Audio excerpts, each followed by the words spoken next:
నీటి పరీక్ష లీకేజ్ వల్ల ఎంతోమంది అసలు బాశారు. దాని పోరాట ఫలితమే ఈరోజు కేంద్రం మెడలు ఒరిగి ధర్మేంద్ర ప్రధాన్ గారు రాజీనామా చేశారు. గుర్తుంచండి చంద్రబాబు గారు, విద్యార్థులు తలుచుకుంటే ఢిల్లీ పీఠాలే కదిలిపోయాయి. మీ పీఠాలు ఒక లెక్క కాదు.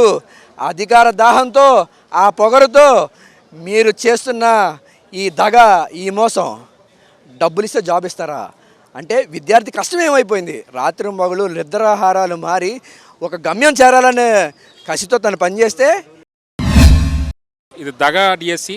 దీని మీద ఈ తెలుగుదేశం ప్రభుత్వం విద్యార్థులతో ఆటలాడుకునే విధానాన్ని మాని సక్రమంగా నడిపించి డిఎస్సిలో అవకతవకలు జరిగిన విషయాన్ని తెలియజేసి తక్షణమే ఈ ప్రభుత్వం స్పందించి న్యాయ విచారణ చేసి విద్యార్థులకు తగినంత న్యాయం చేస్తారని కోరుతున్నాం.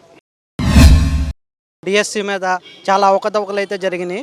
అభ్యర్థులు అర్హత పొందిన వాళ్ళు కూడా చాలా ఇబ్బంది పడుతున్నారు వాళ్ళకి ఉద్యోగం రాకుండా. ఇక్కడ కేంద్ర ప్రభుత్వంలో ఎలా అయితే విద్యాశాఖ మంత్రిని గద్దె దింపారో యువకులు, అలాగే మన రాష్ట్ర ప్రభుత్వంలో కూడా నారా లోకేష్ గారిని రాజీనామా చేయాలి. లేదంటే ఎవరైతే అభ్యర్థులు ఉన్నారో వాళ్ళకి న్యాయం అన్నా జరగాలి. యువగళంలో లోకేష్ గారికి పనిచేసిన వ్యక్తులకి డిఎస్సిలో ఉద్యోగాలు ఇవ్వడం జరిగింది. అది స్పోర్ట్స్ కోటా అన్నారు. ప్యాకెట్ ఆడిన వాళ్ళకి కూడా ఇక్కడ స్పోర్ట్స్ కోటాలో ఉద్యోగాలు ఇవ్వడం జరిగింది. ఎన్ని అవకతవకలు అక్రమాలు జరుగుతున్నాయంటే అదే మా జగన్మోహన్ రెడ్డి గారు ఎంతో పారదర్శకంగా సచివాలయ ఉద్యోగుల్ని అపాయింట్ చేసుకున్నారు. లోకేష్ గారు వెంటనే రాజీనామా చేయాలని చెప్పి మేము వైఎస్ఆర్సీపీ కాంగ్రెస్ పార్టీ తరఫు నుంచి డిమాండ్ చేయడం జరుగుతుంది. నీట్ సంబంధించినటువంటి పేపర్ లీకేజ్ని బట్టి అక్కడ ధర్మేంద్ర ప్రధాన్ గారు రాజీనామా చేయడం జరిగింది నైతికంగా.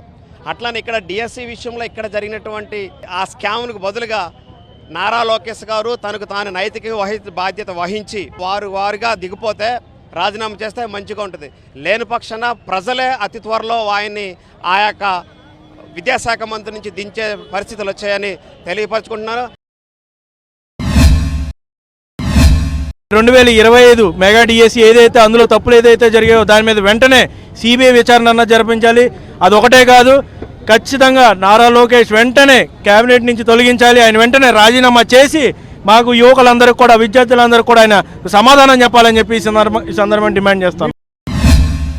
ఆంధ్రప్రదేశ్ రాష్ట్రంలో ఒక అవుట్సోర్సింగ్ ఉద్యోగం ద్వారా ఈరోజు ఆంధ్రప్రదేశ్ రాష్ట్రంలో పేపర్ డిఎస్పి పేపర్ అనేది లీక్ జరిగింది. అంటే ఎంత ఘోరంగా మన ప్రభుత్వం విఫలమైందనే దానికి ఇదే ఉదాహరణ. నీట్ ఎగ్జామ్ పేపర్ లీక్ అంటే ఈరోజు ఆంధ్ర రాష్ట్రంలో జరిగినటువంటి డిఎస్సి ఎగ్జామ్ పేపర్ లీకు అతి పెద్ద స్కామ్ అని వెంటనే కూడా విద్యాశాఖ మంత్రిని కూడా బర్తరఫ్ చేయాలి.